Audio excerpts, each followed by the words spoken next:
un programa de lectura y comentarios.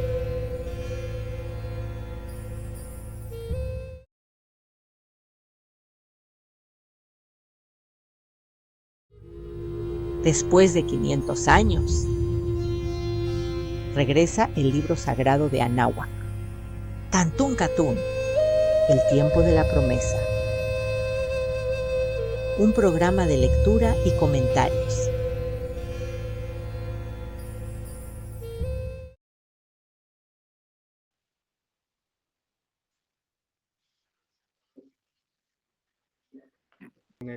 Saludos a todos, muy buen día. Estamos en el programa Tantón Catún, 24 de noviembre, es día 10 mono. Mantén la esperanza, se abrirán nuevas oportunidades, responsabilízate, cuida tu salud física. Ese fue el tonal de hoy y estamos aquí con Omey. Muy buen día, ¿cómo estás? ¿Qué tal? Muy buen día. Pues aquí, mira, otra vez reuniéndonos como cada domingo, pues para leer los textos, contando con la presencia de Vicente, Frank, Moni, por allá, Moy y Jenny en Felipe Carrillo. Muy buenos días a todos. Buen día, May. Y bueno, pues vamos a darle como contexto. Creo que no tienes tu micrófono prendido, Frank. Saludos, estoy saludando. Y antes decirle a quienes nos escuchan que ha habido aquí un pequeño problema de conexión, pero bueno, Sí. ya estamos online. Ya saben que estas cosas técnicas pues a veces fluctúan y vamos para Sí, adelante. sí, pues aquí a veces suceden ese tipo de situaciones, pero pues estamos pues ya lográndolo en esta ocasión. Y pues bueno, seguiremos como cada domingo pues dando continuidad a las lecturas y bueno, un poco de contexto recordando para los que pues, se van integrando como a esta serie de encuentros. Cada domingo estamos haciendo selección de algunos fragmentos de los chilames y pues les estamos dando una lectura, un análisis, ¿no? Una charla un poco alrededor de los textos, una meditación previa también para darle pues ese enfoque pues al texto como tal que requiere, ¿no? El entrar a una meditación antes ayuda como a tener como la visión más clara y pues nos hemos ido dando cuenta que pues son temas que a pesar de que tienen años que no se habían vuelto a tocar, ¿no? Lo platicábamos en la sesión pasada, tenían como 70 años que no se leían estos textos por allá en Felipe Carrillo, en Chan Santa Cruz, pues es la base, digamos, es como la información, la memoria que quedó escrita, pues de un movimiento, ¿no? Que se conoce como la Guerra de Castas, pero que va más allá, ¿no? Que no fue solamente en ese periodo del levantamiento, sino que tiene una historia mucho más amplia y que está muy vigente toda pues esta resistencia, este legado cultural que se tiene y que pues no se difunde mucho y entonces estamos como en ese intento de conocer los textos y a partir de ir leyéndolos, compartiéndolos, pues que también la gente que los tiene, la gente que lo resguarda, pues también los pueda difundir, los pueda valorar también y pues también es una manera como de hacer una recapitulación social, ¿no? De algún modo. Claro. Y bueno, en ese sentido estamos haciendo este trabajo. ¿Algo que comentar? Omen, quisiera, antes de empezar ya la parte de lecturas y eso, presentar de nuevo la, el tema. Tú has hablado muy brevemente de qué se trata esto, pero qué cosa fue la Guerra de Castas? ¿Y qué fue ese movimiento que generó? Lo cierto es que el nombre de Guerra de Castas no es apropiado. Ni siquiera tiene que ver con castas sociales. Es un nombre por una cuestión religiosa y muy local que se pegó en la prensa y siguió. Pero la Guerra de Castas, comenzada en 1847, fue solo el último episodio grande de un conjunto de alzamientos, que el primero de ellos empezó en 1546, apenas 4 años después que los españoles ocuparan lo que hoy es Mérida.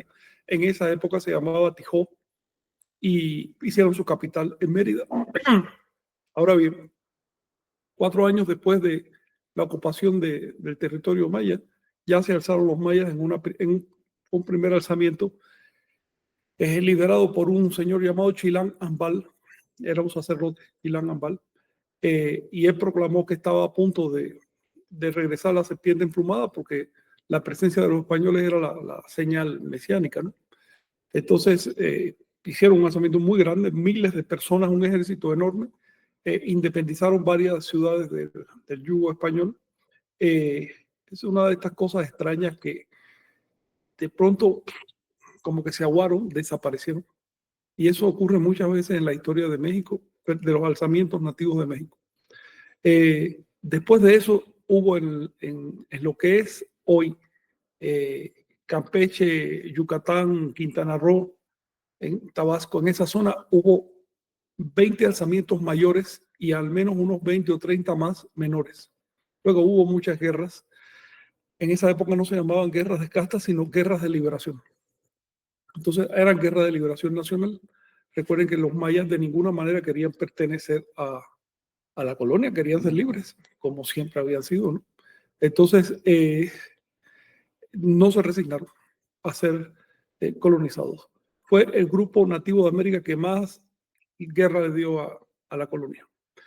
El último de estos alzamientos, como les digo, fue el de los Cruz-Ups en 1847. Ya en 1850 fue que entraron a las armas de veras. Fue provocado por una masacre que hubo en un pueblo cercano a Carrillo Puerto. Este alzamiento de los Cruz-Ups de la guerra de casta duró formalmente la guerra hasta 1912. En ese momento desaparecen los líderes en la selva, se ahogó la revolución, no se sabe realmente qué fue lo que pasó, nunca firmaron un rendimiento. Todavía hoy no han firmado ellos el rendimiento de la guerra de casta. Es una cosa notable. Vamos a poner que en total unos 50 alzamientos que protagonizaron los mayas fueron una parte nomás de los alzamientos de los nativos de Anáhuac durante la colonia y la independencia. El último de estos alzamientos, uno de los más grandes, ocurrió en 1942 en los pueblos del norte, Tarahumara, Yaquis, Cora, Tepehuanes, todos estos pueblos allá del norte que pertenecen al, vamos a decir así, el país chichimeca. Ellos se alzaron en 1942 bajo el comando de un general llamado Juan Matus, don Juan Matus. Este señor los lideró y finalmente fueron salvajemente reprimidos. Y bueno, el caso es el siguiente, que esos alzamientos no solo eran políticos y militares, sino que tenían por debajo, y eso era lo importante de esos alzamientos, un empuje religioso. Lo que resentían los nativos de Anáhuac no solo era la ocupación política y militar de su país, sino sobre todo la ocupación religiosa. El hecho de que los que más gente hubieran impuesto su fe, que chocaba con la fe anahuaca. Entonces, por eso es que estos alzamientos, cuando se estudian, ustedes leen los libros, que hay varios dedicados a los alzamientos, se califican como un fenómeno socio-religioso, no tanto como un fenómeno militar, sino socio-religioso. Claro que tenía un lado militar. De hecho, las guerras de casta fueron las guerras más grandes que ha habido en México, con mucho más grandes que la independencia y todo eso. Las más grandes que la revolución, en número de gente involucrada, en número de muertos, en tiempo que duró y en magnitud del significado que encierra. Obviamente, esas son cosas que ni se estudian en las escuelas porque finalmente pertenecen a la vida nativa de América, y ustedes saben que en América vivimos hoy en un estado de ocupación. No vivimos en un estado de convivencia, sino un estado de ocupación. Y una prueba de ello es que todo lo perteneciente a la vida nativa, a su historia y demás, se minimiza o se olvida. Se niega. El caso es que en el territorio maya, detrás de estos alzamientos, hubo una iglesia. Esta iglesia es la misma iglesia ancestral maya. Ellos se llaman a sí mismos iglesia porque eso son. Una iglesia es una organización de personas. Iglesia significa comunidad. Una comunidad de personas con unas mismas creencias y prácticas. En cuanto los españoles ocuparon la península de Yucatán, ellos se definieron a sí mismos como iglesia, usando un término español. Obviamente lo usaban cuando hablaban español, ¿no? Y cuando hablaban con los hispanohablantes para poderse entender. Así que no les sorprenda que hasta hoy ellos siguen llamándose a sí mismos Iglesia Cruzó. Se llaman Cruzó por el plural maya Ob. Ob quiere decir los de las cruces. Esta fe se fue definiendo con el tiempo. No surgió de una sola vez. Hacia 1600 y pico, empezaron a aparecer cruces en diversos territorios. Cada vez que aparecía una cruz, las autoridades coloniales se molestaban mucho porque sabían que iba a haber un alzamiento. En realidad la cruz era el emblema de un medium. Aparecía una cruz y lo que había era un medium. Ese medium era un Chilambalán, un profeta.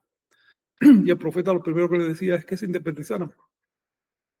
Poco a poco fueron llegando a un entendimiento, digamos, las autoridades coloniales y las autoridades mayas, y canalizaron esos movimientos a través de la fe. Y de esa manera lograron sobrevivir. La Iglesia Cruzó se llama así porque reverencian o respetan 3 cruces que aparecieron, dicen ellos, a mitad del siglo XIX, aunque en realidad son bastante más antiguas, ¿no? Tienen una historia anterior. Pero en 1847 surgió un medium y pasó unos mensajes y a partir de ahí se organizó toda la actividad. Y por eso se llaman los de las cruces, los Cruzó. Hablando personalmente con los líderes de esta iglesia, me dijeron que en realidad ellos se consideran a sí mismos iglesia maya a secas, sin más título, ¿no? Lo de las cruces es un episodio de su historia que es mucho más antiguo. Pero ¿desde cuándo viene ese episodio? En realidad, desde la época de Palenque ya hay referencia a la cruz como motivo central del culto. Hay mención de 3 cruces o de el 3 asociado a la cruz desde tiempos muy anteriores a los españoles. Aparece incluso en el Popol Vuh este tipo de mención. La representación directa de la cruz escalar o de la cruz exponencial en forma de ser humano con los brazos abiertos, eso es algo del arte maya, ya muy claramente aparece en el periodo epiclásico, es decir, hace unos 1000 años. Luego, este es un culto antiguo que ha adoptado formas cristianas, sobre todo en su contacto con el mundo de afuera, porque cuando uno está adentro ve que es un poco diferente, pero en contacto con el mundo de afuera, bueno, pues tienen que hablar español y tienen que usar formas que los demás entiendan. En este contexto se crea el libro sagrado maya, que no es más que la versión colonial de un libro muy anterior.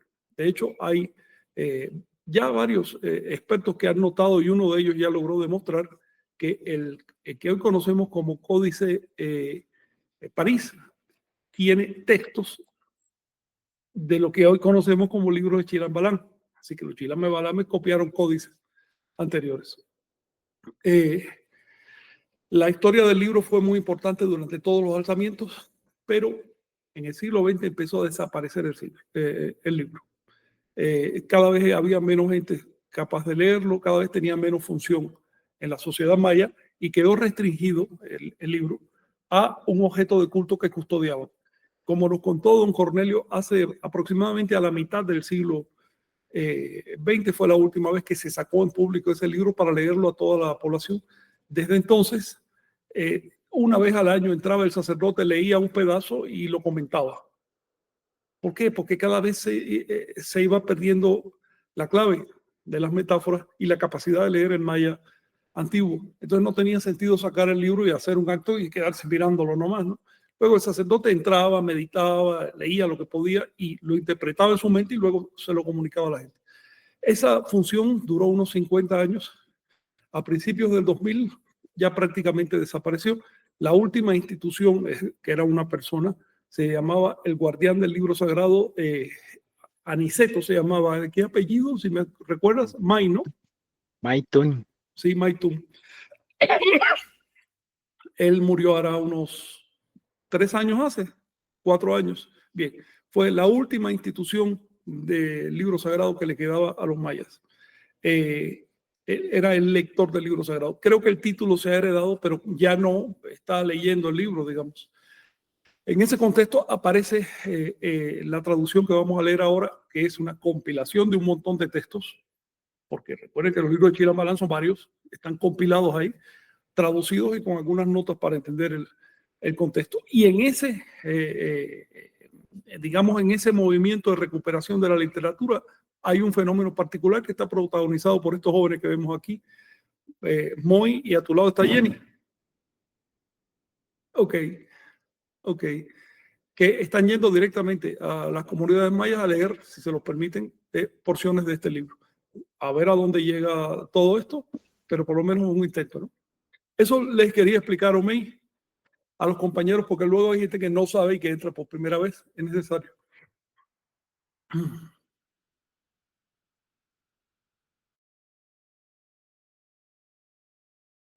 Y tu micrófono, Luis. Perdón, ya estaba hablando. Sí, de hecho les estoy presentando unas imágenes de los fundadores, ¿no? La lectura pasada justamente hablábamos de algunos personajes que pues, protagonizaron esta lucha y de hecho ahorita nos acompañan Moy y Jenny que están haciendo las lecturas de pues, las que estamos haciendo cada domingo desde allá desde Felipe Carrillo en Chan Santa Cruz. Entonces pues es importante para pues, recordar, ¿no? Este tipo de temas, de personajes que pues tuvieron una relevancia y entender también justo la raíz de muchos movimientos socioreligiosos, ¿no? También hemos hecho referencia a algunos estudios que hablan de esto, ¿no? De cómo pues, los levantamientos muchas veces tienen una base pues, simbólica muy antigua, pero que también van replicando símbolos y van adquiriendo pues, nuevas narrativas, ¿no? Y en ese sentido, pues es en donde estamos como ahorita, pues ingresando a esta narrativa histórica, ¿no? También haciendo ese tipo de propuestas de lectura. Y pues sí es muy importante contextualizar para tener claridad sobre pues el intento, ¿no? Sobre la labor que se está realizando de difusión en este caso. Y bueno, pues igual para ya no darle tanto rollo, si alguien quiere platicar algo antes de empezar con la meditación y luego la lectura, si no, pues ya le damos continuidad. Moy y Jenny, muy buen día, si nos escuchan por allá. ¿Con quién andan? ¿Qué novedades por allá? ¿Qué tal? Buen día. Pues andamos aquí otra vez en el Santuario de la Cruz Parlante. El don Cornelio nos dijo que nos iba a acompañar por allá, a lo mejor se integra.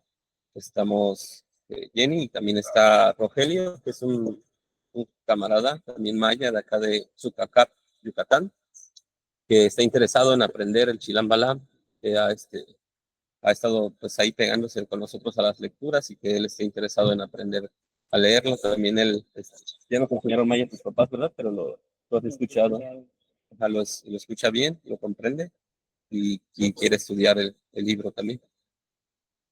Bien, entonces. Sí, pues es la idea, ¿no? Que sea un referente, pues también para hacer las lecturas y que, pues justo lo que comentaba Frank en un inicio, pues es la comunidad lo que se cultiva, ¿no? A partir de la cultura y a partir de un texto que pues tenía mucho tiempo que no se compartía, no se difundía y pues están pasando cosas bien interesantes, ¿no? Con este tipo de lecturas. Perfecto. Pues si quieres vamos dando inicio con la... Tengo una solicitud para ustedes, Moy y compañeros. Si encuentran personas que puedan leer la parte maya, está haciendo falta lo siguiente, a ver si pueden apoyar con esto. Mire, en la columna maya que pongo yo en los textos a la izquierda, ustedes se fijan primero, es maya, salvo que tenga alguna palabra español en el original, no mía. ¿Ves? Eso se han dado cuenta. Y segundo, que está fonetizado, pero semifonetizado. Eso es algo que deben tener en cuenta. No está completamente fonetizado. ¿Por qué? Porque lo único que hago yo con esa columna es tomar el texto original de la fuente así tal cual y convertir cada letra a su valor fonético actual. Así, para que se entienda bien lo que se está diciendo. Porque el texto original está lleno de signos que ya no se usan, que no se usan. De hecho, ni siquiera los reconoceríamos ya como letras, parecen garabatos y cosas que se inventaron los primeros curas para poder transcribir estas cosas. Por ejemplo, unían letras o ponían la C al revés o cosas así. Por ejemplo, el sonido, un sonido que es TS saltillo, lo escribían con una C al revés. Oye, esa letra ni siquiera la puedes encontrar ahí en el tablero. Bueno, ¿a dónde voy? Simplemente transcribí eso para que ustedes, en caso de que quieran, reconviertan eso a la escritura convencional y sepan exactamente qué dice la fuente. Pero las fuentes tienen incongruencias. No todas las fuentes tienen la misma escritura fluida. Algunas están muy bien escritas, otras tienen hasta errores ortográficos y todo. Las fuentes, los libros de Chilam Balam, recuerda que fueron escritos por todo tipo de gente. Algunos habían estudiado, otros no. Urge hacer un consenso fonético maya real, no muy pesado, ligero, que cualquiera lo pueda entender, pero real, congruente. Y entonces, una vez que esté ese consenso, se pueden pasar estos textos con la autoridad de ese consenso, no con la mía. ¿Ok? Ese consenso lo tienen que hacer mayas.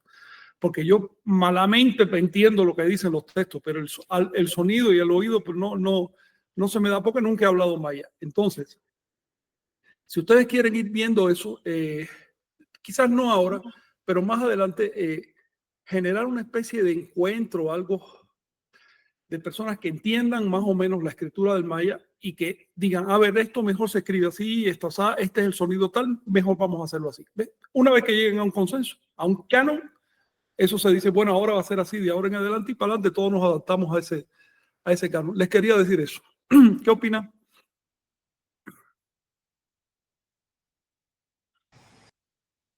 Sí, pues es algo que tenemos que estudiar, ¿no? Para poder ver qué se puede hacer al respecto. Ahorita le acaba de llamar don Cornelio Amoy, entonces por eso se tuvo que ir. Parece que ya va a venir.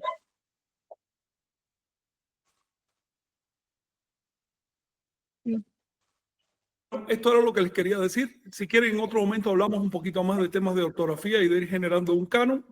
Recuerda, si alguien te dice, oye, pero es que esto así se escribe. Bueno, así es como dice la fuente. No es asunto mío. Yo simplemente transmito lo que dice la fuente fonetizado. Pero si se hace un canon, tenemos autoridad incluso para rectificar lo que diga la fuente. ¿Ok?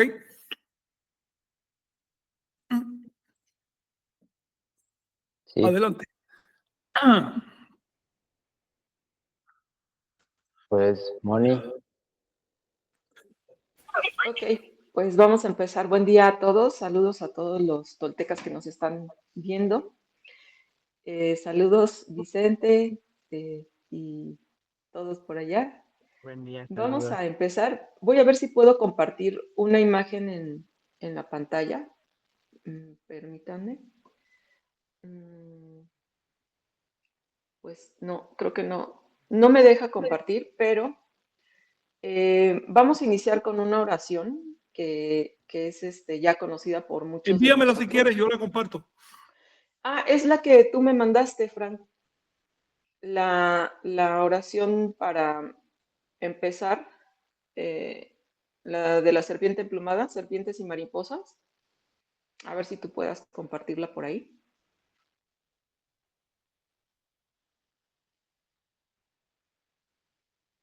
Tú me dices.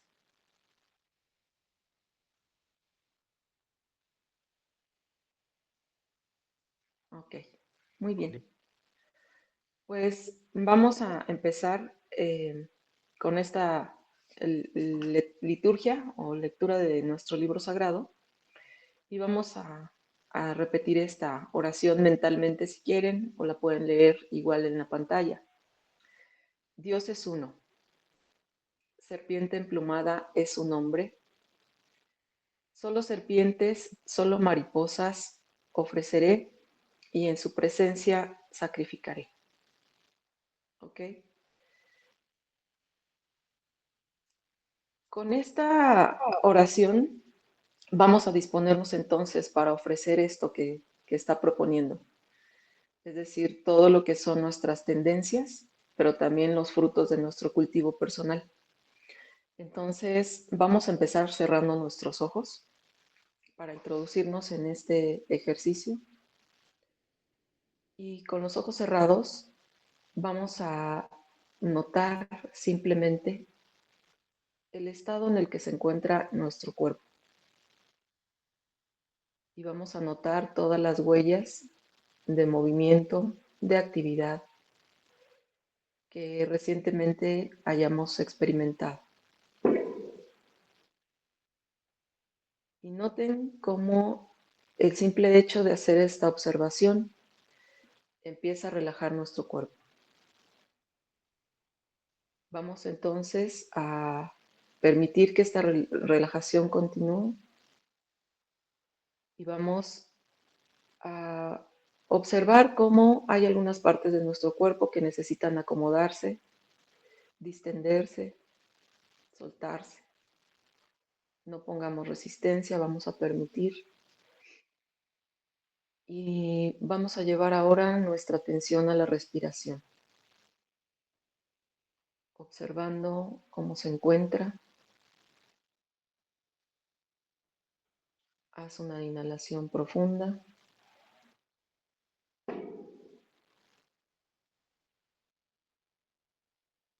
Y ahora nota cuál es el estado mental en el que entras a esta meditación.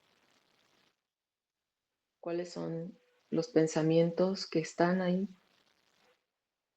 ¿Cuáles son las impresiones mentales? Incluso también las impresiones emocionales. Pero en este momento solo date cuenta, solo observa. Es como si hicieras el intento de no tocarlas, no involucrarte, no hacerles conversación. Simplemente permite que como nubes que pasan en el cielo se vayan disolviendo.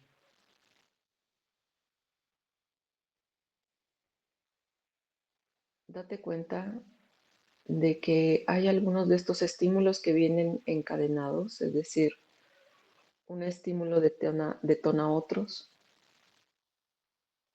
Date cuenta cómo puedes elegir dejarlos pasar con facilidad. Y ahora vamos a usar un recurso que es pensar una palabra. Se puede incluso pensar una frase, pero vamos a ocupar esta frase que alude a la meditación. Sigue observando, sigue dándote cuenta de cómo tu cuerpo empieza a relajarse. Incluso si siguen habiendo sensaciones incómodas, solo date cuenta. Date cuenta que están ahí y permite que también se vayan disolviendo.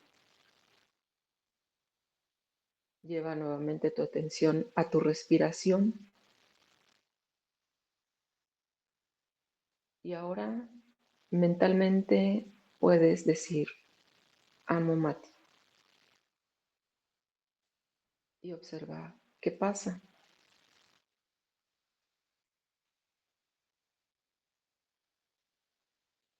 Lo puedes pronunciar también en español. Y vamos a pensar sin mente.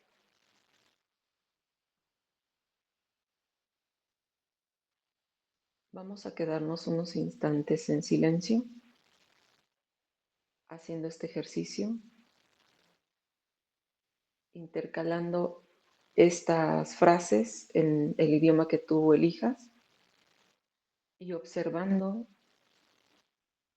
todo el movimiento, toda esa danza de estímulos internos y externos que estés percibiendo. Y en un momento te aviso para dar cierre a este ejercicio de meditación.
Es así como vamos a dar cierre a este pequeño ejercicio.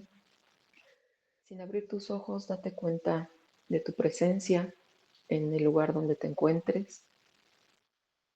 Toma una inhalación, revisa tu estado corporal y cuando tú te sientas listo, muy gentilmente, abre tus ojos. Dios es uno. Serpiente emplumada es su nombre. Nada pide. Solo serpientes, solo mariposas. Le ofreceré y en su presencia sacrificaré. Por mi parte, aquí cierro esta meditación y vamos a darle continuidad a la lectura. Gracias, Mónica. Muy bien. Una observación. Ya que leíste esa oración, aclaremos algo. Cuando dice que solo serpientes y mariposas le ofreceré, no está hablando de animales. La serpiente es el cuerpo y la mariposa es el alma. Así que ofrecer serpientes y mariposas es una metáfora para una ofrenda completa.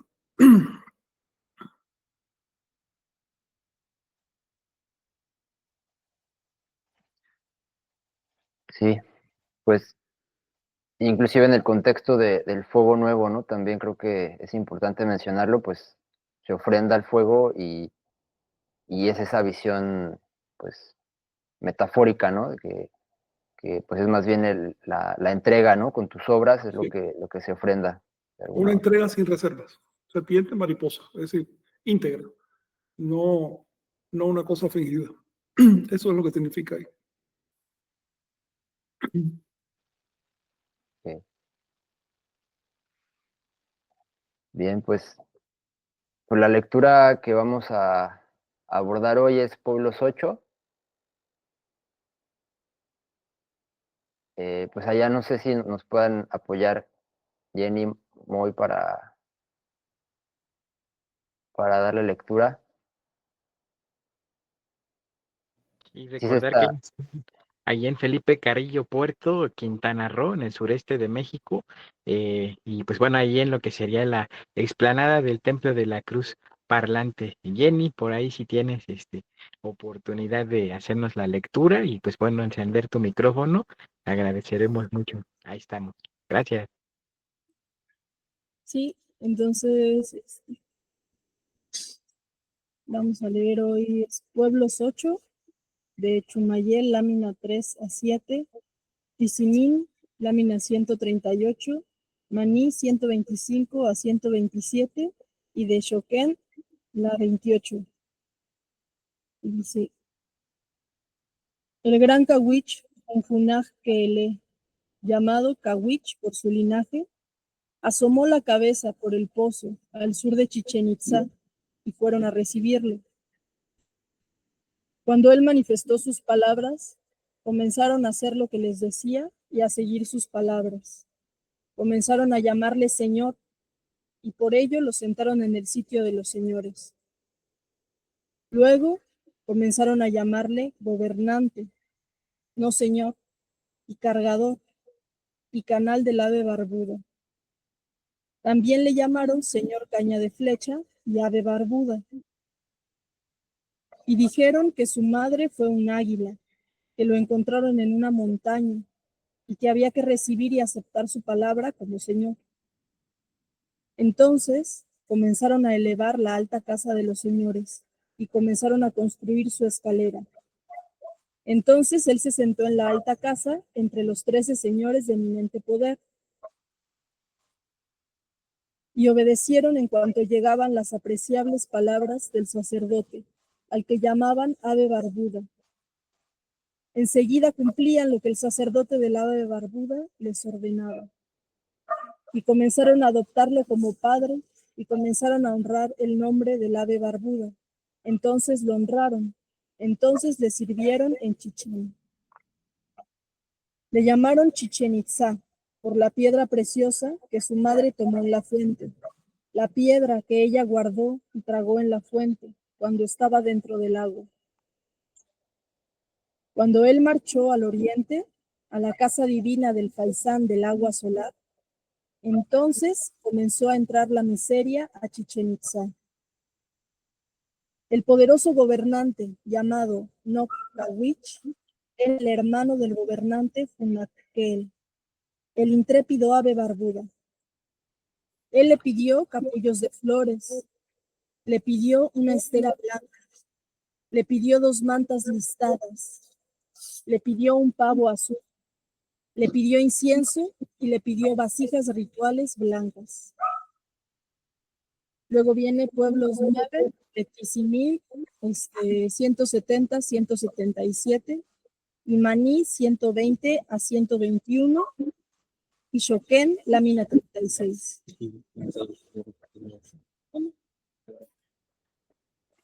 Tal vez hay que comentar esto primero. Bueno, creo que es apropiado para que los compañeros sepan de qué estamos tratando. Están describiendo la llegada de Seaca Topilzin, quien fue gobernante de Tula, a la zona maya. Esto ocurrió a finales del siglo X después de Cristo, es decir, hace unos 1050 años ocurrió este hecho. Probablemente el año exacto fue el 987 después de Cristo. Este Seaca Topilzin era gobernante en Tula y fue expulsado de Tula porque quiso renovar las cosas. Entonces los sacerdotes se pusieron en contra de él y lo expulsaron porque los sacerdotes conservaban la tradición y Seaca Topilzin quería cambiarla. El caso es que Seaca Topilzin era del linaje de los Cahuich, que es un apellido, era por lo menos, no sé si todavía se mantiene entre los mayas, el apellido Cahuich. Cahuich significa 2 rostros y se representaba antes como una serpiente con 2 cabezas, una mirando para cada lado. Mi opinión es que Cahuich era también el nombre de la ciudad de Copán, lo que hoy conocemos como Copán, cuyo nombre maya no se conoce. Vicente, adelante. Sí. Sí, gracias.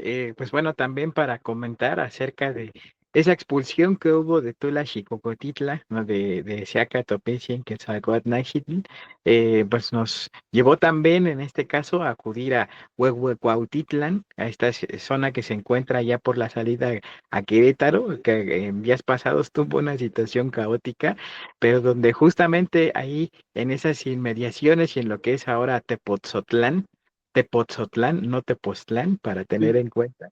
Pues nos indica también el encuentro con un anciano, ¿no? Que venía de las montañas, Joroba, se conocen también, en ese caso, a las cordilleras que se encuentran allá donde hubo presencia, pues, de otras culturas, ¿no? Antes de las de Tula, Xicocotitla, los otomíes y otros pueblos, en donde justamente se encuentra con un anciano y pues le comenta justamente sobre pues lo que viene en camino, ¿no? Y marca justamente a su lugar de donde tiene que partir como señal, ¿no? A la zona del sur, a la región de los grandes bosques. Entonces es muy interesante los grandes bosques como estos grandes árboles, pero también la tierra roja, ¿no? Este Tlili-Tlapali que habla acerca del conocimiento y en donde justamente pues esta es la boca, el pozo al inframundo.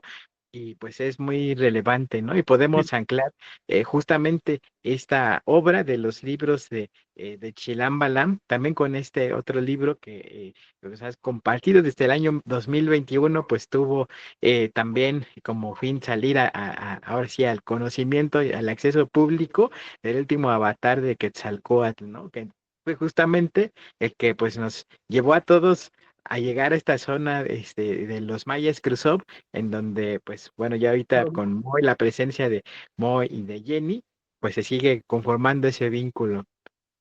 Vicente, gracias por mencionarlo. De hecho, Seaca Topilzin, después de ser expulsado de Tula, se fue a la costa por la zona de Acalán, no sé si hoy todavía se llama así, Acalán, supongo que le digan, y allá rentó un barco que lo llevó.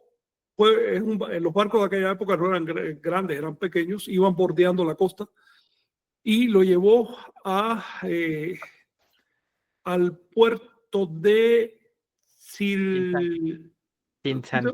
Chinchantún, sí, ese fue el puerto. Así es, que estaba en la pura puntita del estado de Yucatán, en la costa. era un puerto. Entonces bajó por ahí y entró por la zona sur a Chichén. Ya cuando, bueno, él no venía solo, lo seguía un grupo de gente bastante grande que eran sacerdotes de Tula que habían sido expulsados con él. Y ya los mayas sabían que venía por ahí. De hecho, hay un texto aquí, el capítulo anterior, dice, oye, escribieron al gobernante de Chichén, por ahí viene Cahuich.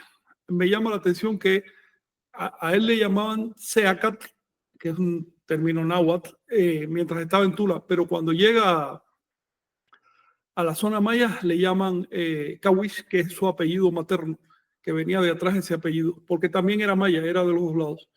Y por eso es que se fue a refugiar con los mayas. Allá lo trataron muy bien y todo eso, como explica el capítulo, lo recibieron como un gobernante y él empezó a dar consejos, enseñanzas y demás y se dieron cuenta que era un profeta. Por eso le llamaron primero señor, pero ya después le llamaron gobernante, le dieron un título de Halak Wini, que quiere decir verdadero ser humano, que era el nombre que le daban a los gobernantes en esa época. Otra cosa interesante que deben ver ustedes es que los mayas, en lugar de decir, bueno, decían también serpiente emplumada, pero con más frecuencia decían ave barbuda. Y por barbuda, bueno, ya sabes que él tenía barbas, los sacerdotes, sumos sacerdotes tenían barbas. Ese era un símbolo, ¿no?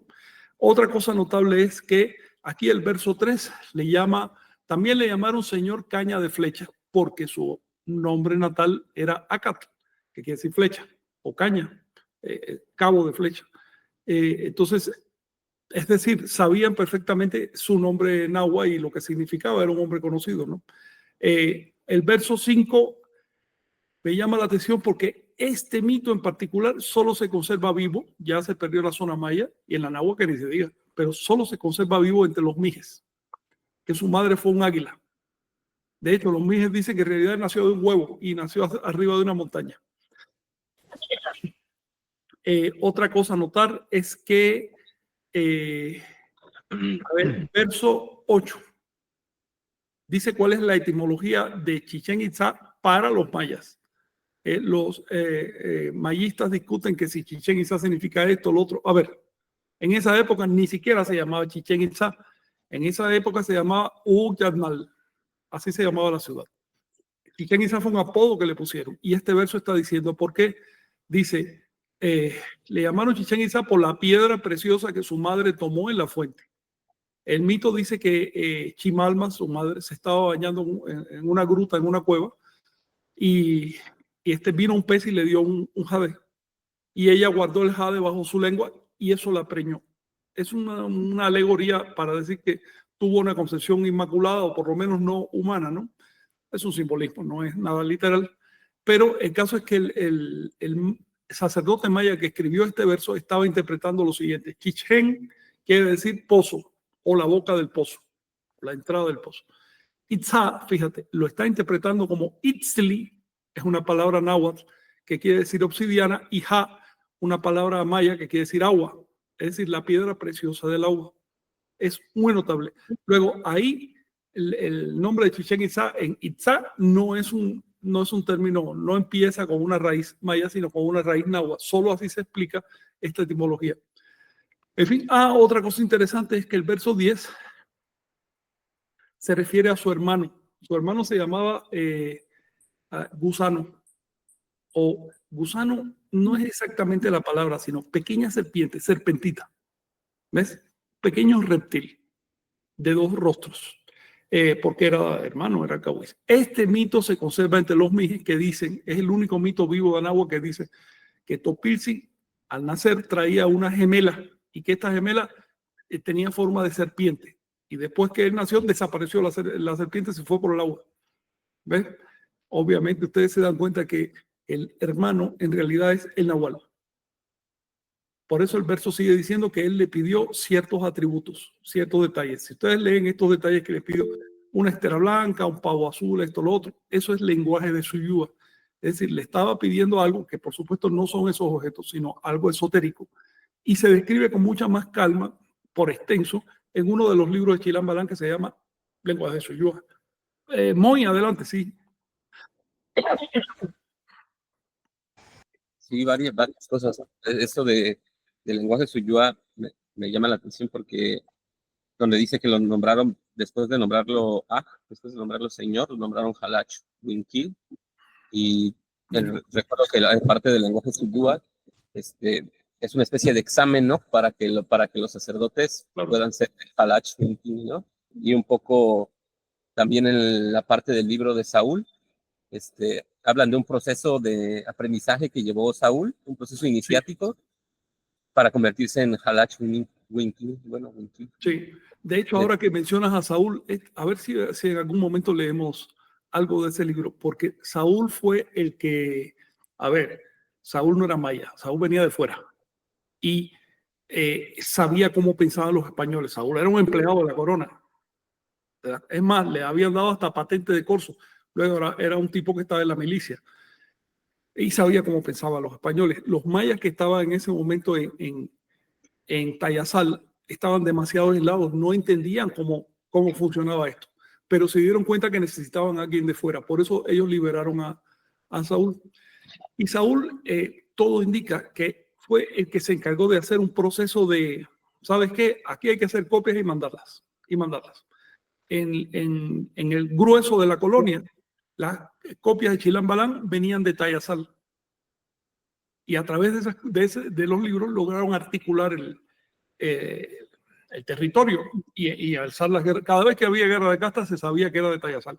Por eso es que intentaron como 5, 6, 7 veces, intentaron conquistar Tayasal y no podían, hasta que finalmente en 1697 entraron las tropas españolas y los sacerdotes de Tayasal se refugiaron en algún lugar que todavía no se conoce. No se sabe en qué terminó Saúl, si murió o qué en esa batalla, pero sí queda claro que tuvo mucho que ver con los alzamientos que surgieron. En otras palabras, a pesar de que se habían aislado los mayas en la zona de Tayasal, finalmente era un estado, y un estado tiene noción, tiene olfato. No entendían a los españoles, pero sabían perfectamente que no podían estar de ingenuos, porque los estaban agotando, y escogieron hacer la guerra a través de la literatura. Eso es algo que debemos meditar hoy, porque le funcionó, por lo menos durante toda la colonia, le funcionó muy bien. La otra cosa es que después que se fueron de Tayasal, ellos establecieron 5 ciudades, 2 de ellas bastante importantes, pero no se sabe dónde están. Luego, toda la producción cultural que había en Tayasal, que fue el último estado nativo americano libre, toda su producción, que debe de haber sido toneladas de objetos, los llevaron a algún lugar y pues no se sabe dónde fue.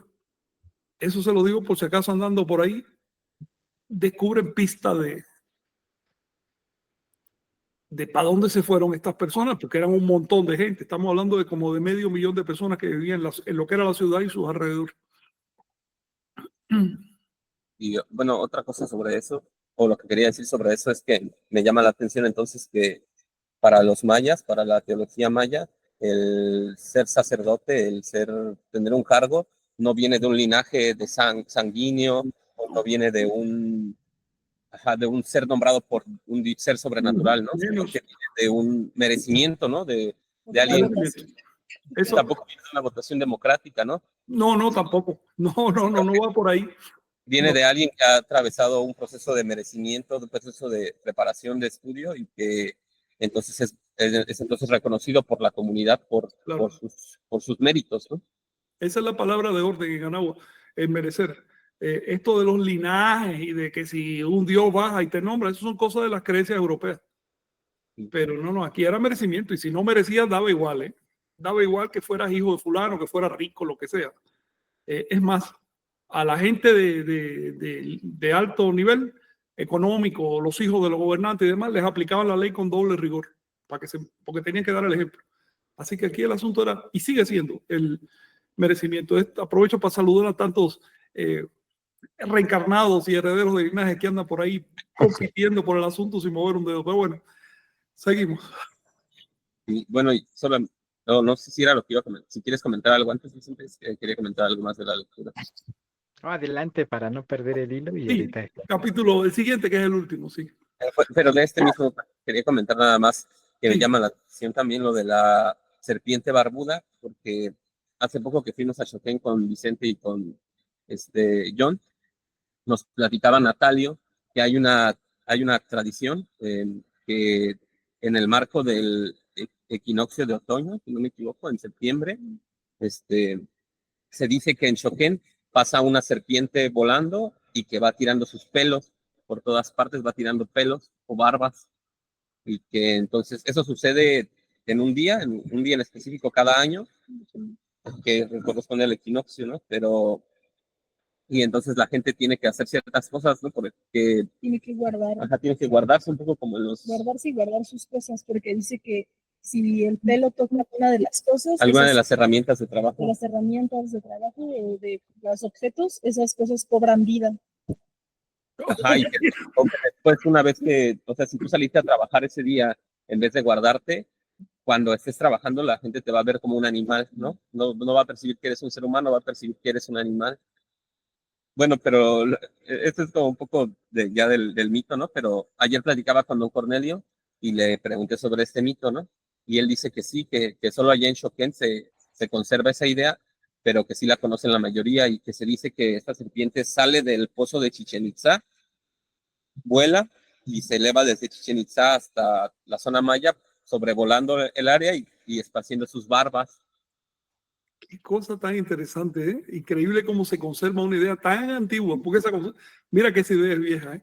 Esa serpiente ya está representada en unos discos de oro que aparecieron justamente en el pozo de Chichén Itzá, volando sobre el país maya esa serpiente, y toda barbuda, toda esplendente. Sí, qué impresionante. Obviamente tú te das cuenta que es un emblema astronómico, además de un emblema filosófico, ¿no? y religioso. Sí. Oye, muy bien, como deben quedar cosillas, como deben quedar cosillas. Oye, si quieren seguimos entonces para el siguiente capítulo, pues ya se va el tiempo. En este que viene, sí, eso en la península es algo que comenta gente, ¿no? En Valladolid, ahí en Chichén Itzá, en Mérida, bueno, en Pisté, que es el poblado que está más cercano a Chichén Itzá, también la gente comenta, ¿no? De esa serpiente, inclusive hay personas que dicen que la han visto, ¿no? En ese sentido. En este plano, pues también alude a fenómenos meteorológicos, es una serie bastante interesante, ¿no? En ese sentido. Y pues bueno, para cerrar, acerca de la llegada de Seaca a la zona maya, la próxima semana me tocará estar allá por la zona que era salida del altiplano hacia la zona maya, que pues bueno, le llamaban los españoles como la Sevilla del Nuevo Mundo, que es la ciudad de Zempoala.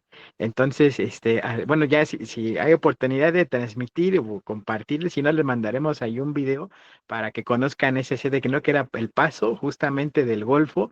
Y en el último avatar de Quetzalcóatl, por ejemplo, pues viene ese relato, ¿no? Ya detallado de cómo es que emprenden, ahora sí, cómo zarpan por la costa del Golfo, por el Templo del Agua, por ejemplo, que está en Champotón, y ya pues, toda la costa hasta llegar a ese lugar sin Santún para adentrarse a Chichén, ¿no? Entonces, esta es parte, ya les compartiremos y pues bueno, seguimos con el capítulo 9, ¿verdad? Perfecto, sí. Entonces es Pueblos 9 del Chilam Balam de Tizquín, lámina 170 a la 172, del de Maní de la 120 a la 121 y de Choquén, lámina 36. En el Catún 8 Ajau ocurrió que el señor de Uxmal le escribió al gobernante de Chichén que venían en persecución del gran varón rojo de Chichén. Por causa de la llegada de Nakshik, la serpiente emplumada, bajó la humillación y la injuria a los itzares. Vinieron las capturas con trampas, los violentos estallidos y las disputas con cerbatanas. Por causa de los pecados que entraron con el gran señor rojo, y también por causa del 8 Ajau, fue flechada la ceiba. Y ocurrió de nuevo por los pecados que reiteradamente cometía la nuera del sacerdote, gran varón rojo de Chichén. En el Catún 8 Ajau ocurrió que fueron a conquistar y a castigar al señor Ulil de las fortalezas, el señor de Izamal, y también a su sacerdote. Lo doblegaron y ataron por las maldades del señor Ulil y la esposa del señor. Cuando se sentó el año 17 del Catún, el poderoso Señor divino rocío del cielo, declaró la guerra y expulsó al Señor serpiente y a la serpiente sorbedora de sangre. El señor Ulil de Izamal fue atado, porque tributaba niños al dios de Izamal para sustentar a la serpiente sorbedora de sangre. Cuando Junaquel salió a combatir el gobierno de Izamal y a su gobernante, el poderoso señor Ulil acabó con la serpiente sorbedora.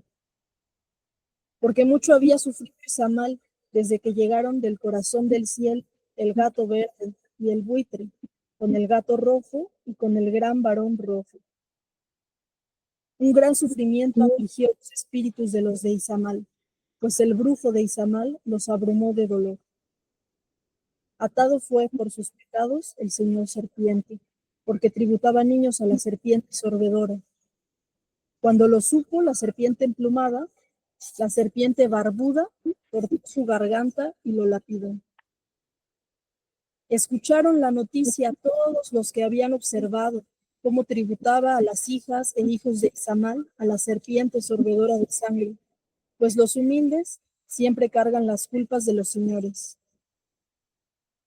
En el Catún Ochoajau fue depuesto el gobernante de Chichén Itzá por la guerra que le hizo Junaquel Cahuich, el gobernante de Mayapán, la amurallada, al gran varón rojo de Chichén Itzá.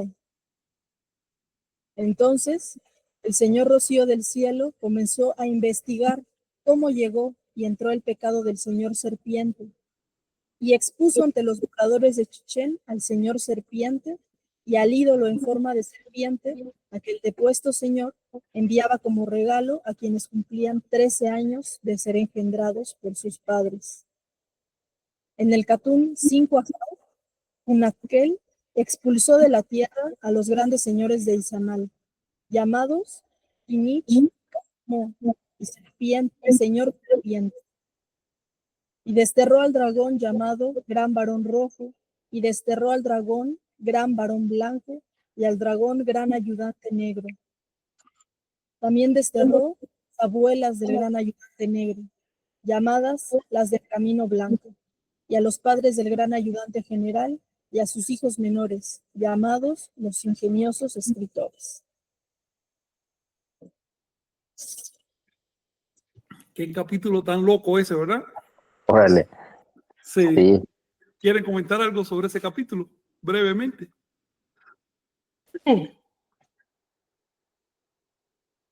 A ver, alguna cuestión. Da para mucho ese capítulo. Es una historia rara. Sí, Adelante, pues sí. de una forma también se cruzan otra vez el texto del avatar, del último avatar, bueno, los textos que compilaste para el último avatar, con esta crónica que reportan los chilames, ¿no? Como que es una cosa en la que se verifica información, ¿no? Sí, ¿te fijas? Sí, aquella información viene del área náhuatl y aquí se complementa y se confirma por los chilames. Es decir, queda más información de la que parece así a primera vista. Por eso hay que investigar y juntarla y compararla. Sí. Vicente, ¿tú ibas a platicar algo? Sí, por ejemplo, que nos habla acerca de santuarios que son muy importantes, ¿no? Que inclusive, pues bueno, aparte del contexto en el que estamos, tienen una historia muy remota, ¿no? Por ejemplo, en Izamal, donde se encuentra esta pirámide pues, enorme, ¿no? Del Kinish Kagmo. Luego está la otra donde justamente se encuentra el segundo atrio más grande del mundo después del Vaticano. O sea, también nos habla por qué ahora sí como en muchas regiones, ¿no? Tanto de la zona maya como acá en el altiplano y pues bueno, también hasta el Tahuantinsuyo, se intervinieron los santuarios para pues, colocar encima estas iglesias católicas, ¿no? Como símbolo también de colonización. Y bueno, está en este caso, por ejemplo, Izamal con sus rocas megalíticas y por ejemplo, si alguien tiene oportunidad de estar por allá, le mandamos un abrazo también a uno de los maestros quinomes que Fabián no andaba por allá en esas tierras, pero nos decían justamente la última vez que tuvimos oportunidad de ir, que en el mes de diciembre hacen el cambio de las vírgenes, ¿no? De Izamal, una es la que se encuentra en la parte superior del templo, pero hay otra que está en el inframundo nevando en un cenote. Entonces, eso se da en la fiesta en Sí, diciembre. Si alguien tiene oportunidad de echarse una vuelta por allá, vamos a buscar y compartir las fechas, porque se da el cambio de la Virgen y es algo pues muy interesante, ¿no? Que también se ancla en esta parte, ¿no? Relevante también en ese. ¿Dónde está Izamal? Pues bueno, está entre pues lo que sería Mérida y Cancún, ¿no? Está al norte de Chichén. Y el otro lugar, Mayapán, que ahorita está cerrado por justamente una disputa que hay entre el pueblo de Mayapán con el INA. Ambos están peleando, primordialmente en la taquilla, no les importa claro. algo más de fondo. Pero esa gran muralla que relate también es un sitio que pues está también prácticamente allí en el olvido, ¿no? Entonces, Sí. importante, si no han ido a Mayapán, pues es como un Chichén Itzá chiquito, ¿no? Que también llama la atención, no es tan fastuoso como Chichén Itzá, pero pues sí es muy importante para la historia de los mayas, dado que pues, a partir de aquí es donde pues reciben su nombre, ¿no? Y en este periodo que es para tener en cuenta, ¿no? O sea que conocemos a los mayas por esta ciudad pequeña, ¿no? Ya en una decadencia, a los itzáes por esta relevancia, pero pues es en este libro donde justamente pues ya tenemos el nombre, ¿no? Original que ellos le daban, que es algo también muy importante, Ujú. porque pues todas las culturas prácticamente en nuestro país pues, están distorsionadas. A los aztecas, pues son los mexicas, los purépechas, o tarascos, guacúzechas, los viniza o los nusabi, zapotecas, mixtecos, y pues bueno, por eso es importante consultar las fuentes primarias, ¿no? Sí, claro. Oye, Vicente, fíjate que a mí me impresionó cuando fui a Mayapán el tamaño de la muralla. Lo que queda es un pedacito, pero fue una construcción muy fuerte. Se ve que era un momento también de guerras. Y las guerras empezaron por esto que dice el capítulo. Cuando llegó Topilzin allá a la zona maya, que los mayas le llamaron Naxi, ese fue el nombre que le dieron. Eh, Fíjate que hacía unos 60 años había surgido una secta. Dice que llegaron de pronto en un barco unas personas desconocidas y trajeron un ídolo, una imagen, y empezaron una secta y la secta se puso sangrienta. Este capítulo me parece importante que lo conozcan para desmitificar la historia de Anáhuac. Efectivamente, la religión tolteca no pedía sacrificios de sangre ni nada, al contrario. Ustedes ven la molestia que le causó esa secta a Seaca Topilzin y la combatió.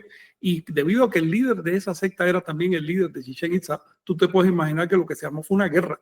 Pero la gente estaba en contra de sus autoridades porque la gente tenía que ofrendarles niños de cuando en cuando. Una vez al año le ofrendaban un niño. ¿A dónde voy? También es falsa esa imagen de que no hubo sacrificio. No, en todas partes de la tierra ha habido sectas extrañas y sectas de sacrificadores. Y cuando esas sectas llegan al poder, todavía hoy hay gente haciendo atrocidades en nombre del poder, todavía hoy. Entonces, luego este capítulo nos da una visión en claro, oscuro, en perspectiva, ¿no? De cómo fue Anáhuac. No era plano, había de todo.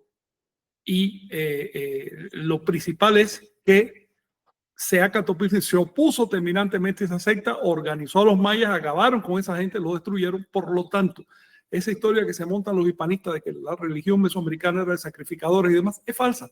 Es como agarrar, por ejemplo, a esta señora que sacrificó 4 niños en nombre de la Santa Muerte hace algunos años aquí en México, tomar su historia y decir que todos los mexicanos son ese tipo de gente. ¿Ves? Eso es lo que están haciendo los hispanistas, eso es lo que están haciendo además los antropólogos mesoamericanistas porque están subvencionados por los herederos de la colonia.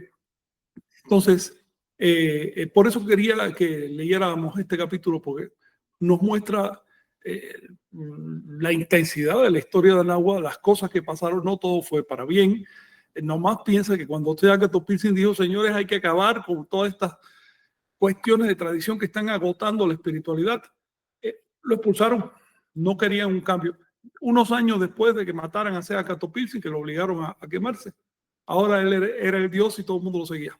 Así funcionan los pueblos. Y llegando a la zona maya, tú ves una gran contradicción. Esta contradicción siguió incluso hasta la época de la gente de Tayasal. Los de Tayasal destruyeron, bueno, más bien, los mayas destruyeron a la secta de que les hablo, esa secta sangrienta, pero la presencia de Topilzin le dio mucho poder a Mayapán. y se lo quitó a Chichén. Y eso generó un desbalance político y de poder en la península de Yucatán, que fue finalmente la razón por la cual los españoles pudieron invadirla. Porque la gente, había dos bandos, unos bandos que iban con la gente de Chichén, otros con los de Mayapán. En la época que llegó Montejo, 1540 y pico, esos dos bandos estaban representados por los cocomes y los tutules. Y estos dos grupos decían que eran los verdaderos seguidores de Seaca Topilsi. Cocomes significa los oidores, los que escuchan atentamente el mensaje. Entonces decían, no, nosotros somos los que llevamos las enseñanzas porque nosotros lo escuchamos. Mientras que los tutules pretendían ser directamente descendientes de los discípulos de Seaca Topilsi y ostentaban una cuestión de linaje. La pugna entre ellos la aprovecharon los españoles y terminaron matándose entre sí, agrediéndose entre sí, hasta que se dieron cuenta que eso era una estupidez y se fueron todos juntos migraron a Tayasal y allá reconstruyeron el Estado Maya. Pero son historias que debemos conocer para evitar caer en los mismos errores, porque estamos tentados a cometer esos errores de nuevo. Sí, Mónica, adelante, sí. Sí, a mí me parece muy interesante estas grandes diferencias religiosas y culturales, porque en la religión tolteca se estimulan diferentes funciones perceptuales, es decir, funciones perceptuales superiores.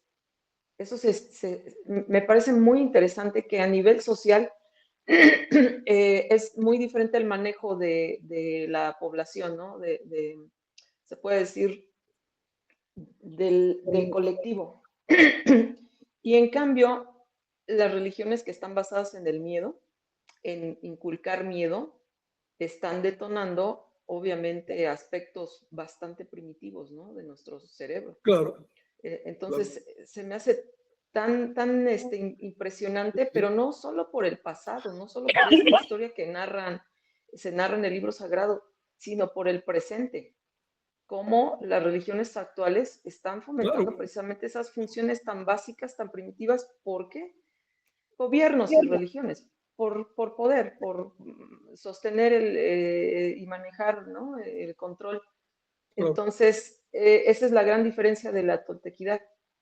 El que nuestro propósito es estimular, fortalecer funciones superiores, ¿no?, de perceptuales.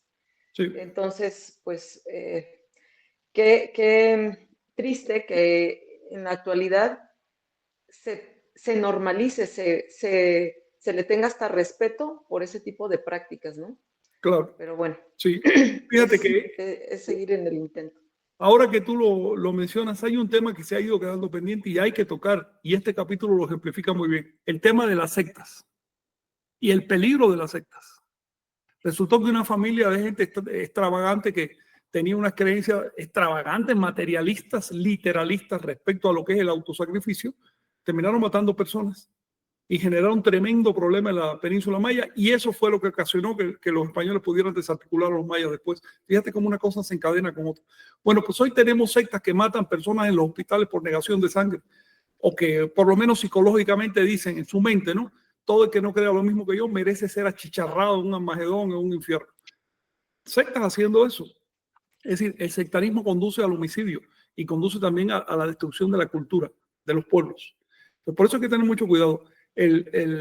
La toltequidad debe ser siempre renovada y renovadora.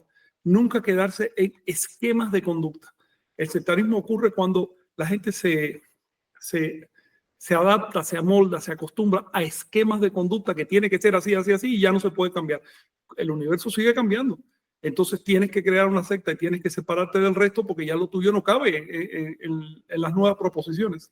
Así se forma el sectarismo. El sectarismo también aprovecha el aspecto costumbrista de nuestra mentalidad. Para nosotros es más sencillo repetir una rutina conocida que enfrentarnos a algo nuevo. ¿Ves? Y si esa rutina nos lleva a una contradicción, como por ejemplo la Biblia dice no matarás, pero también dice no comerás sangre.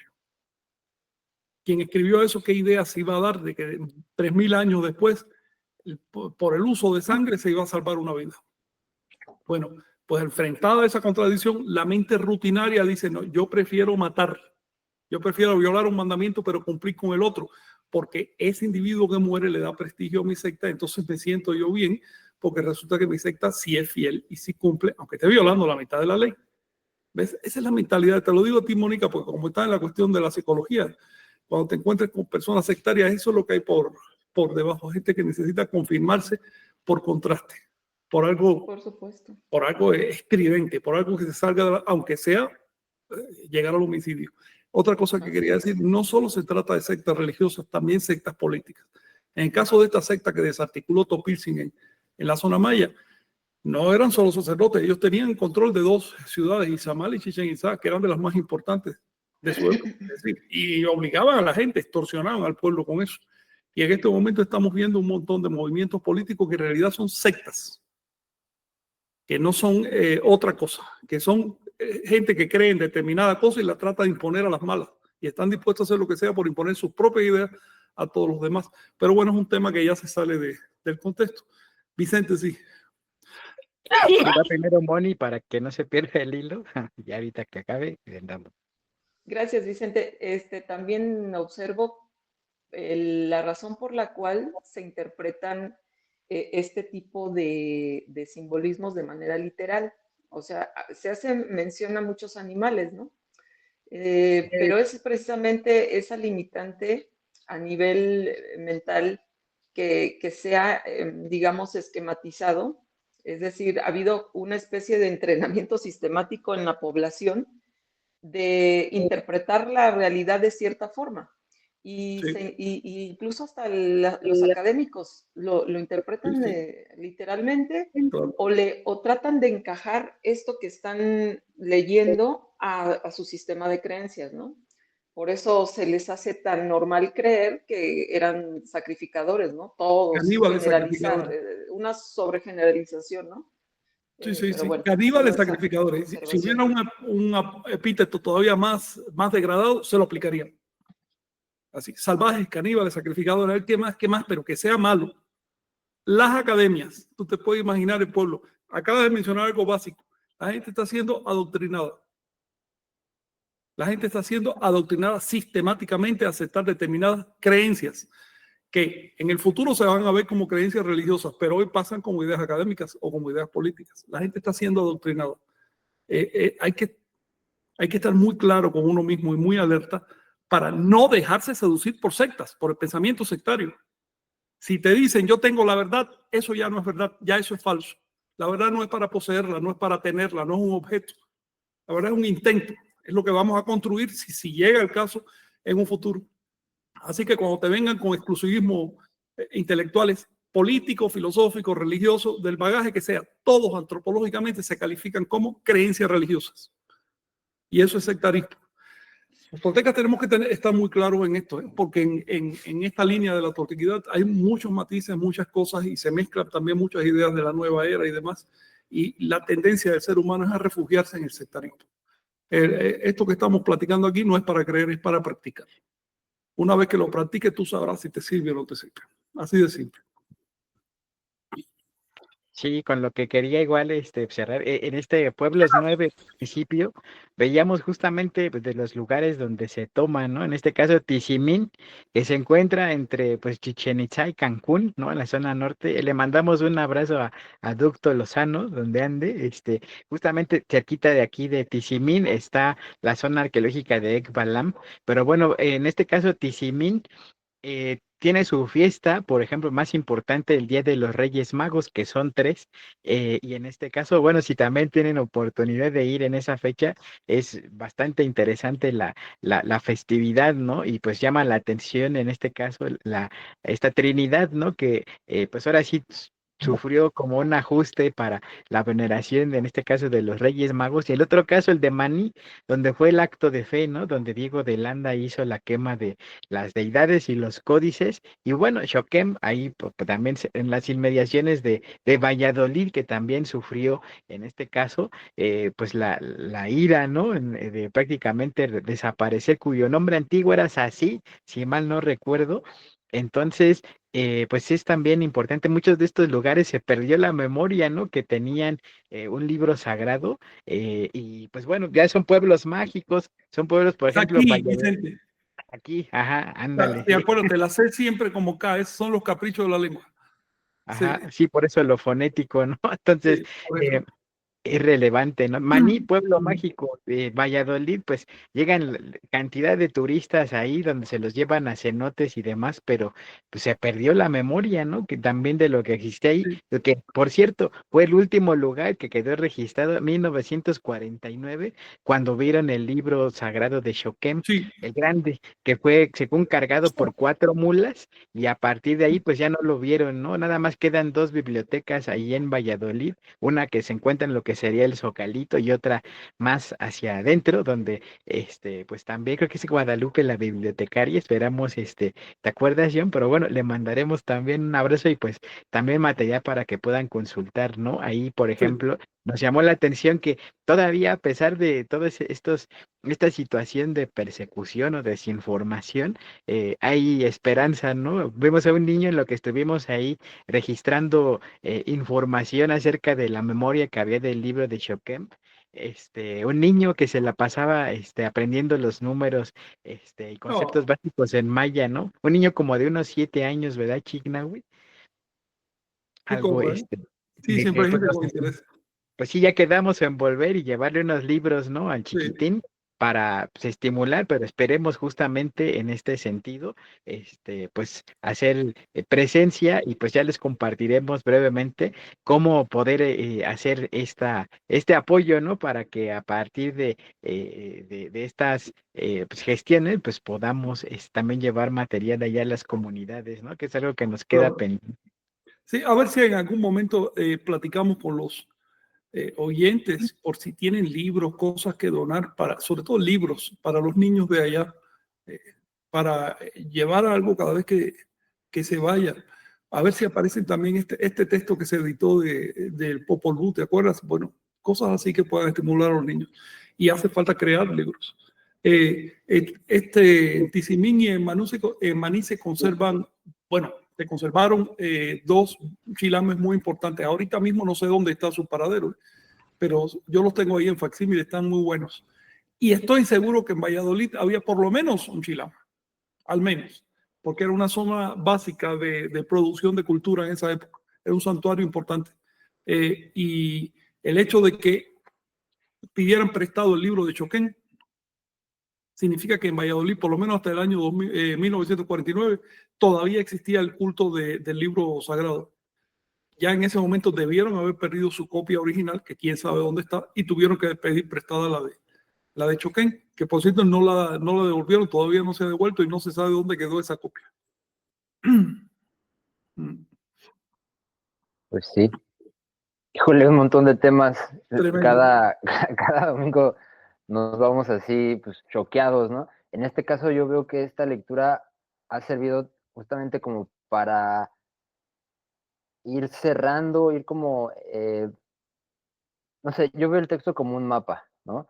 Pero nos damos cuenta que tampoco el mapa no es el territorio, ¿no? Y el territorio está vivo, y el territorio es una construcción social que nos habla y que está mutando y está cambiando, y, y es bien interesante cómo, pues no se trata de una cuestión puramente maya, o sea, el texto sí tiene un contexto y viene de ahí, pero es la historia de Seacas, ¿no? Hay personajes que pues que unen, ¿no? Que unifican culturalmente, pues, a una civilización de alguna u otra forma. Y, y pues no sé, eso de la ceiba flechada, ¿no? Que hace referencia a la guerra, La es guerra. una, Flechar la ceiba era el flechar la emblema de ceiba. sacar las armas. Está bien interesante ese tipo de metáforas. Y bueno, un montón de cosas, la verdad, no nos damos abasto con los temas. Igual y John, algún comentario para ir cerrando, ya veo que ya nos estamos alargando un poco, Sí, pero pues digo, creo que no hay desperdicio. Está sí, son bien. muchos temas. También de todas formas arrancamos un poquito tarde, pero bueno, vamos a saludar a los que han estado aquí con nosotros, también agradeciéndoles su interés y por estar aquí, por sus comentarios. Martín Vázquez desde Tierras Purépechas, Arangüez Yahuichog, Luis Mello, Darío Villarreal, Lucas Rodríguez, Abraham Estrada, José Andrés Huerta Romero, Gustavo Juárez, Kim Balam, Zenit Ram, José Ángel Sosa, Cortina Miguel desde Progreso, Yucatán, David Orozco, Sofía Giovanna, Pavel Duarte, desde el actual sitio arqueológico del Palmar en Nicaragua, cuna de los anahuacas de Nican Anáhuac, nos comenta. Mauricio Ford, qué bien que le prestan atención a la parte audiofonética de las antiguas lenguas. Gracias por esa propuesta, Frank. Adrián Flores Barajas, hola Kinames, el instructor de Kinam.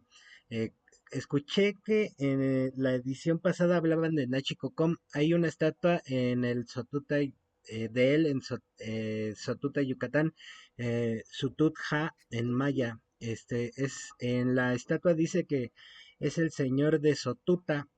Allá hay un pequeño castillo construido sobre las ruinas de una pirámide que ahora es una casa de cultura. Creo que sería un buen lugar para llevar el libro sagrado. Se llama Casa de Cultura Maya Nachi Cocom. Es lo que nos comenta. Interesante. Sí, Sí, fíjate que el para... libro habla del Nachi Cocom. ¿Saben, no? ¿Saben eso?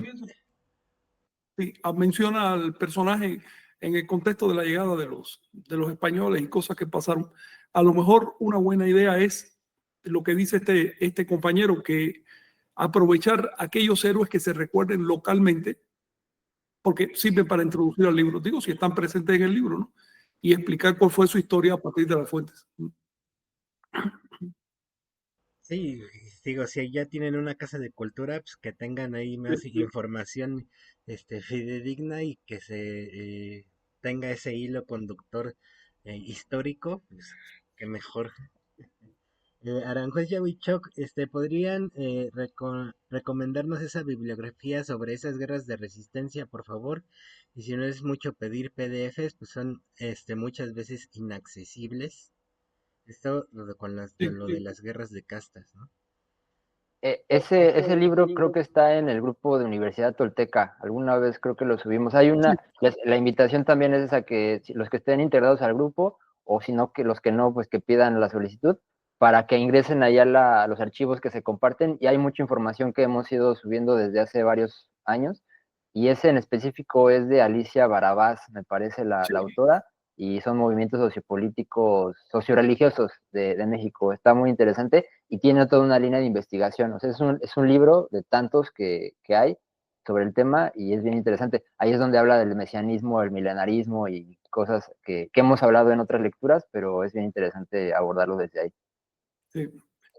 A ver si lo encuentro aquí, yo lo tengo y te lo mando, Yawit. Y también la misma Aranjuez Yavichok, bueno, primero un comentario, nos comenta que los políticos sí son una secta. Y ya la pregunta, ¿se sabe de dónde venían esos que llegaron a la zona maya y fomentaron los actos sangrientos? ¿En qué fecha y por dónde se puede hacer investigación sobre estos hechos?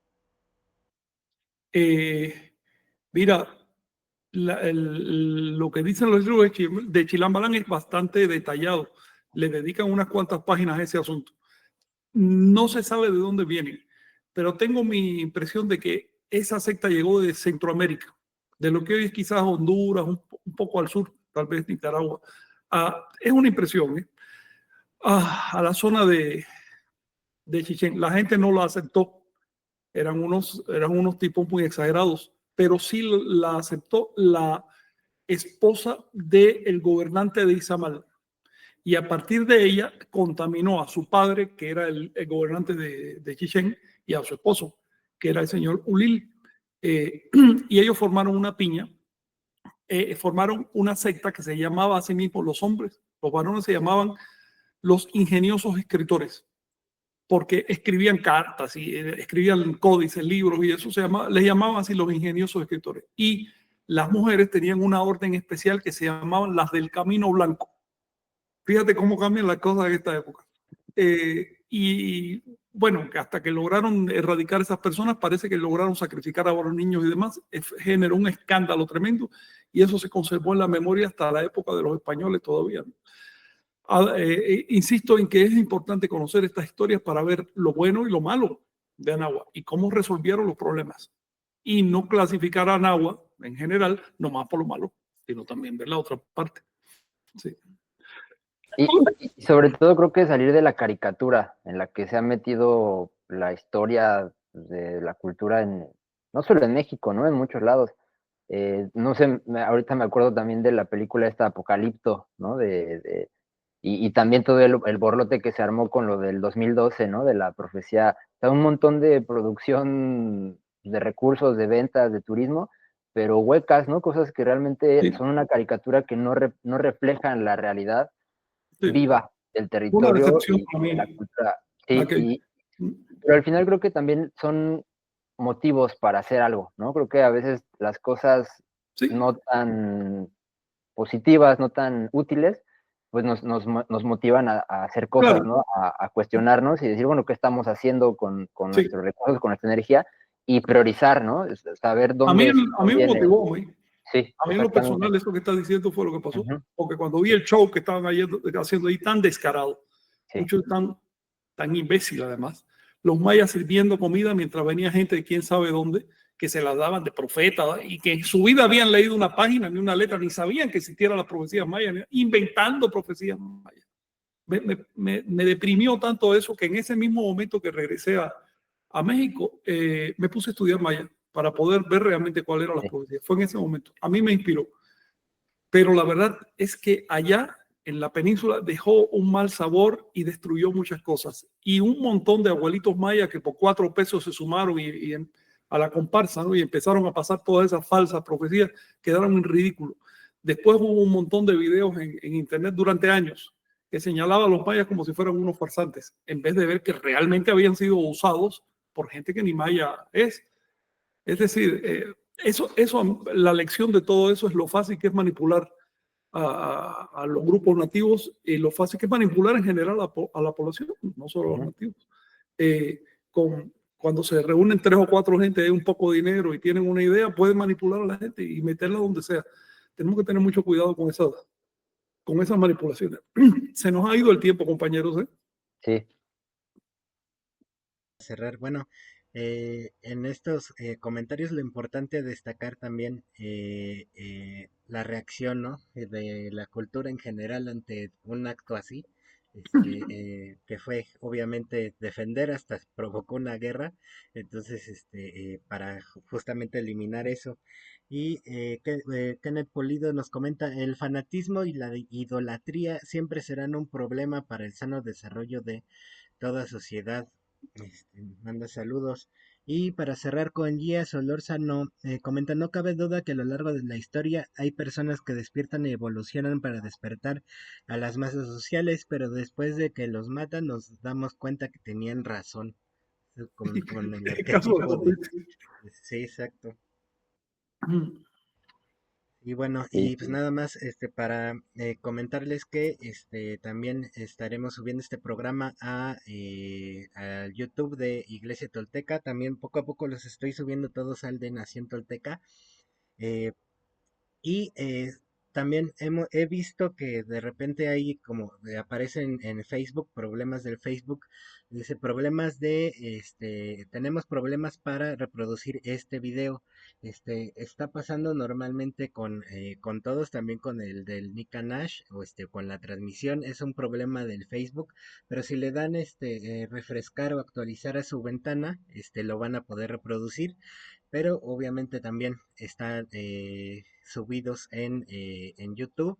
Entonces, también para que no se pierdan la información, si quieren repasar algo, de alguna explicación que nos ha dado Frank de estos documentos, lo van a poder hacer desde esas dos partes, está en Facebook y YouTube. Entonces, pues, muchas gracias, sería todo. Y por allá no sé si quieran cerrar con algo más y pues agradecerles. pues Nos muchas estamos gracias. viendo. Sí, Gracias. gracias y pues, seguimos trabajando. Son bienes patrimoniales y los estamos defendiendo. Creo que eso es como para cerrar. En general, esa es la labor que estamos haciendo. No el patrimonio que puedas construir de comprarte una casa o cuestiones muy individuales, sino es patrimonio cultural y es lo que pues estamos, pues sí, Claro. defendiendo de algún modo, ¿no? Y pues, muchas gracias a todos por su asistencia. Gracias a ti, Pues gracias a muchas ustedes. gracias. Hasta pronto. Y yo solamente quiero invitarlos a que sigan meditando. Hay que vaciar la mente de todos esos implantes. Hay que tener un panorama prístino, limpio en Sí. cuanto a nuestras capacidades de percepción. Sí. Saludos. Chao. Chao. Saludos, Moy, Jenny, allá está Carrillo. Un abrazo. Nos vemos. Cuídense.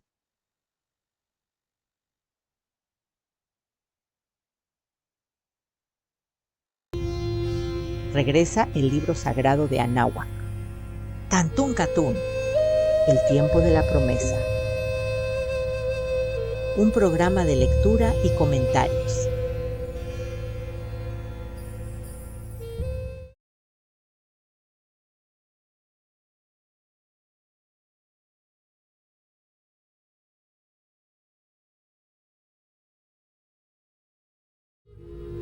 Después de 500 años, regresa el libro sagrado de Anáhuac.